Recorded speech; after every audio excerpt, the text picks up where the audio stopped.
Փետրվարի 28-ի առավոտյան Թեհրանին հարվածը Իրանի համար դարձավ շրջադարձային։ Երկրի գերագույն հոգևոր առաջնորդ այաթոլլա Ալի Խամենեին սպանվեց Միացյալ Նահանգների եւ Իսրայելի համատեղ հարձակման ընթացքում իր նստավայրում։ Թեհրանում հայտարարվեց 40-օրյա սուգ։ Էպիկական զայրույթի գործողությունը ոչ միայն ռազմական, այլև քաղաքական հարված էր, ուղղված Իրանի իշխանության բուրգի գագաթին։ Մարդ, որը ղեկավարեց Իրանը 37 տարի։ Ալի Խամենեին Իրանի Իսլամական Հանրապետության երկրորդ գերագույն առաջնորդն էր։ Մարդ, որի ձեռքում էին կենտրոնացված թե կրոնական, թե քաղաքական լծակները։ Նա ծնվել է 1939 թվականի Մաշհադում, մասնակցել 1978 թվականի հեղափոխական շարժմանը եւ մինչեւ 1979 թվականը բազմիցս բանտարկվել շահի ռեժիմի կողմից։ Հեղափոխությունից հետո նա դիրքերն ամրապնդեց իշխանական համակարգում, հիմնադրեց Ջոմհուրիե Իսլամի թերթը, դարձավ Թեհրանի ուրբաթօրյա աղոթքների առաջնորդ, զբաղեցրեց պաշտպանության փոխնախարարի պաշտոնը, Իրանի եւ Իրաքի պատերազմի տարիներին այցելեց ռազմաճակատ։ 1981 թվականին Ալի Խամենեիի նախագահ ընտրվելուց քիչ ժամանակ անց մահափորձ կատարվեց նրա դեմ։ Թեհրանի Աբուզար մզկիթում ելույթի ժամանակ պայթեց նրա առջև դրված զայնագրիչի մեջ թաքցված ռումբը։ Պայթյունի հետևանքով Խամենեին ծանր վիրավորվեց, վնասվեցին նրա ձեռքը, ձայնալարերը եւ թոքերը։ Այս մահափորձը դարձավ նրա քաղաքական կենսագրության ամենադրամատիկ դրվագներից մեկը։ Խամենեին շարունակեց իր քաղաքական գործունեությունը, իսկ 1985-ին վերընտրվեց քվեների 85% աջակցությամբ։ 1989-ին Ռուհոլլա Խոմեյնիի մահից հետո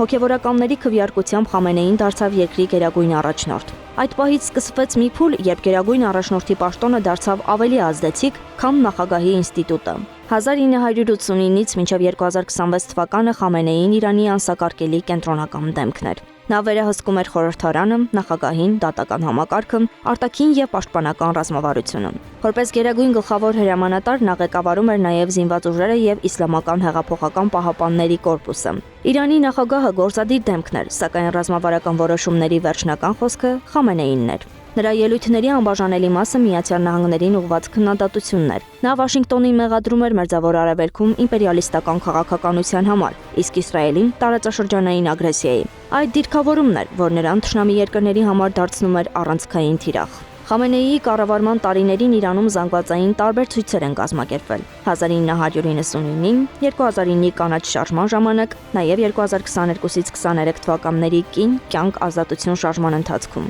Բողոքները հաճախ ճնշվել են ուժային մեթոդներով, ինչի համար իշխանությունը ենթարկվել է միջազգային քննադատության։ Խամենեին Իրանի քաղաքական համակարգի հենասյունն էր։ Նրա շուրջ էր կառուցված իշխանության ամբողջ ճարտարապետությունը, բանակից դատական համակարգ։ Նրա մահն անխուսափելիորեն ստեղծում է ուժային հավասարակշռության նոր պայքար, թե երկրի ներսում, թե տարածաշրջանում։ Իսկ ինչ է լինելու Խամենեիի մահից հետո։ Իրանում գերագույն առաջնորդը չի ընտրվում հանրային ուղիղ քվեարկությամբ։ Նրան ընտրում են 88 հոգուց կազմված հոգևոր կառույցի քվեարկությամբ, որը ոչ միայն ընտրում, այլև վերահսկում է առաջնորդին եւ անհրաժեշտության դեպքում կարող է դադարեցնել նրա լիազորությունները։ Նոր տեխնացուն պետք է ստանա ձայների բացարձակ մեծամասնություն։ Մինչ նոր հոգևոր առաջնորդի ընտրությունը նրա պարտականությունները ստանձնում է ժամանակավոր խորհուրդը, նախագահի, դատական իշխանության ղեկավարի եւ սահմանադրական պահապանների խորհրդի մասնակցությամբ։ Ալի Խամենեին Իրանի պատմության ամենաերկար կառավարած առաջնորդներից էր։ Նրա մահը բացեց անորոշության մի շրջան, որտեղ որոշվելու է Իրանը կշարունակի արդյոք նույն կոշտ ուղին,